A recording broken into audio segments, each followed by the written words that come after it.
नमस्कार दोस्तों, मैं कौशल किशोर और आप देखना चालू कर चुके हैं 24 प्रेस। आज कहानी एक सनसनीखेज मर्डर की। कहानी की शुरुआत होती है महाराष्ट्र के पालघर गांव से, जहां श्रद्धा अपने माता पिता और एक छोटे भाई के साथ रहती थी।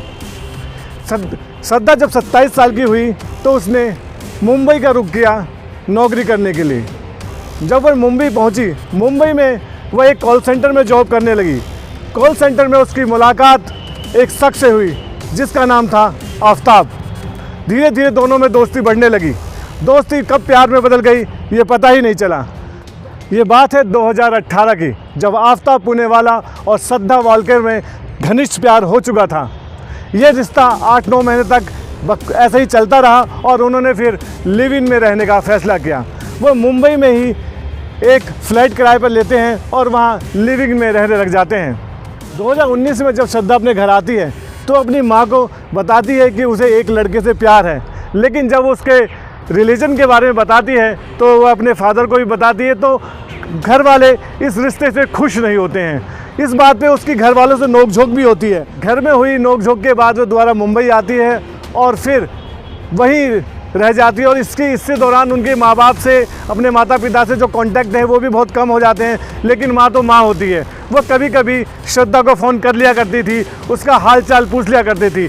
इन हाल चाल पूछने के दौरान श्रद्धा ने बीच बीच में ये भी बताया कि लिविंग के दौरान इन दोनों में कुछ लड़ाई झगड़े भी होते थे और वह कभी कभी हाथ भी उठा देता था। उधर लड़के के घर वाले भी इस रिश्ते से खुश नहीं थे और दोनों परिवार जब इस रिश्तों से खुश नहीं थे तो दोनों लिविंग में रह रहे थे। तो दोनों ने एक फ़ैसला किया कि वह मुंबई छोड़कर दिल्ली आ जाते हैं। इसी बीच 2020 जनवरी में उसकी मां का देहांत हो जाता है और वह दोबारा घर लौटती है। घर में वो कुछ दिन रुकती है। अपने पिता के समझाने के बावजूद वह उनकी बात नहीं मानती। रिश्ते पिता से उतने घनिष्ठ नहीं थे और इस वजह से उनसे जो कनेक्शन था वो धीरे धीरे दूर होता गया, क्योंकि माँ और पिता अलग अलग रहा करते थे। श्रद्धा ने शादी का दबाव आफ्ताब पे बनाना चालू कर दिया, जिससे इनके बीच झगड़े होने चालू हो गए।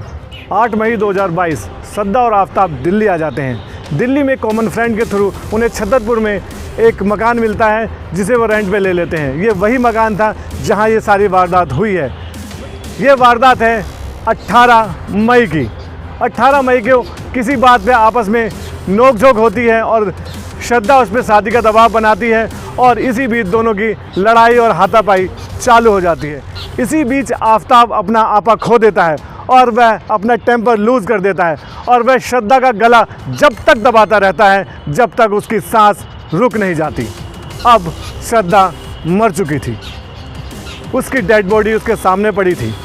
और उसके बाद वो एक इलेक्ट्रॉनिक शॉप पर जाता है और एक बड़ा रेफ्रिजरेटर खरीद कर लाता है। इसके बाद वह घर लौटता है और उसके बाद जोमेटो से खाना ऑर्डर करता है और खाना खाता है। उसके बाद प्लान बनाता है कि आखिर करना क्या है। उसने अपने दिमाग में सोच लिया था कि उसे करना क्या है। वह श्रद्धा की लाश को बाथरूम में ले जाता है और उसके पूरे 35 टुकड़े कर देता है। श्रद्धा के बॉडी के पार्ट्स को वह इस फ्रीजर में रख देता है। इसके बाद वो रात का इंतज़ार करता है और रात के 2 बजे एक पिट्ठू बैग के अंदर काली पॉलीथीन में श्रद्धा के कुछ पार्ट्स, बॉडी पार्ट्स को पन्नी में डालता है और इन्हीं जंगलों में, आपको मैं दिखाना चाहूँगा, इन्हीं जंगलों में आके वह एक एक कर यहाँ पर उनके पार्ट्स को फेंकता रहता है। उसके दिमाग में होता है कि यहाँ जो जंगली जानवर हैं उसके पार्ट्स को खा जाएंगे और सभी सबूत मिटा दिए जाएंगे। 1 दिन, 2 दिन, 3 दिन, 4 दिन, इसी तरह पूरे 18 दिन तक वो इसी जंगलों में बॉडी के पार्ट्स को अलग अलग लोकेशंस पे डालता रहता है। पुलिस इस जंगलों की खाक छान रही है और पुलिस को कुछ बॉडी पार्ट्स मिले हैं, कुछ मिले, अभी उसमें जांच चल रही है कि बॉडी पार्ट्स किसके हैं। इसी बीच पुलिस भी अपनी तफ्तीश में लगी हुई है और वो देख रही है कि वह जो इकबाल जुल्म में जो उन्होंने कहा है वो कितना सच है, उसके पीछे कितनी सच्चाई है। मैं आपको दिखाना चाहता हूँ ग्राउंड जीरो से। यही है वो जंगल जहाँ पुलिस बॉडी को ढूंढने में लगी है और पुलिस आफ्ताब को भी यहाँ लेकर आई थी। यहाँ पे रिक्रिएशन शूट किया गया था, कि कैसे कैसे उसने सारी वारदात को अंजाम दिया, ये सभी बातें यहाँ पे हो चुकी है। मीडिया का पूरा जमावड़ा था उस समय, और इसके बाद पुलिस सारे एविडेंस को इकट्ठा कर रही है और उसको कोर्ट में पेश करके उसकी पुलिस रिमांड ले गई, और उस पुलिस रिमांड को बढ़ाने की भी अब आगे कार्रवाई चल रही है। इस घटना में सबसे अहम बात यह है कि इस घटना का खुलासा कैसे हुआ। इस घटना का खुलासा ऐसे होता है कि श्रद्धा का फ्रेंड जो बहुत दिनों से उसे मोबाइल ट्राई कर रहा था, उसको फ़ोन कर रहा था, लेकिन उसका फ़ोन स्विच ऑफ जा रहा था। तब वह उसके भाई को फ़ोन करता है और ये सारी घटना बताता है कि पिछले 2 महीने से मैं उसे ट्राई कर रहा हूँ और उसका फ़ोन स्विच ऑफ जा रहा है। इसके बाद पिता के संज्ञान में भी ये सारी बातें आती हैं। पिता भी कुछ टाइम से ट्राई कर रहा होता है फ़ोन को, लेकिन उससे उसकी बात नहीं हो पाती है। उसके बाद वो जो पहली रिपोर्ट है वो महाराष्ट्र के पालपुर में ही लिखी जाती है। पालपुर थाने में मिसिंग की रिपोर्ट लिखाते हैं और पुलिस जब कार्रवाई करती है तब उसके फ़ोन को सर्विलांस में लगाती है, तो उसका लोकेशन दिल्ली आता है। जब दिल्ली लोकेशन आती है तो उसका लोकेशन छतरपुर पाया जाता है, तो ये सारा का सारा केस छतरपुर ट्रांसफ़र कर दिया जाता है और उसके पिता भी दिल्ली के छतरपुर थाने में आते हैं और वहाँ सारी रिपोर्ट लिखवाते हैं और सारी इन्वेस्टिगेशन चालू होती है। और जब इसके बाद जब दिल्ली पुलिस इस केस की इन्वेस्टिगेशन में जुटती है तो सीधा उस लोकेशन पर पहुंचती है, हाउस नंबर B93/1। ये वही घर था जहां ये सारी वारदात हुई थी और वहीं वह शख्स भी मिलता है। शुरुआत में तो वह कुछ इधर उधर की बातें करता है और वो कहता है कि उसका और मेरा झगड़ा हो गया था और पिछले 2 महीने से वह कह रही थी मैं मुंबई जा रही हूँ और वो वापस चली गई है, इस तरह की बातें करता है।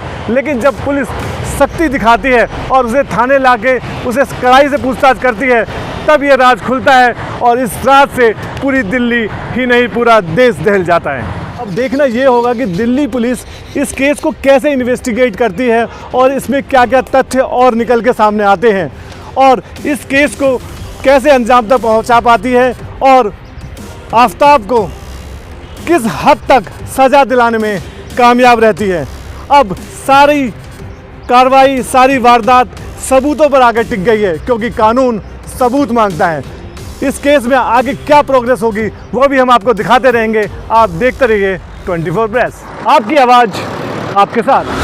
सीधे ग्राउंड जीरो से रियल रिपोर्ट देखने के लिए सब्सक्राइब करें हमारा चैनल 24 प्रेस।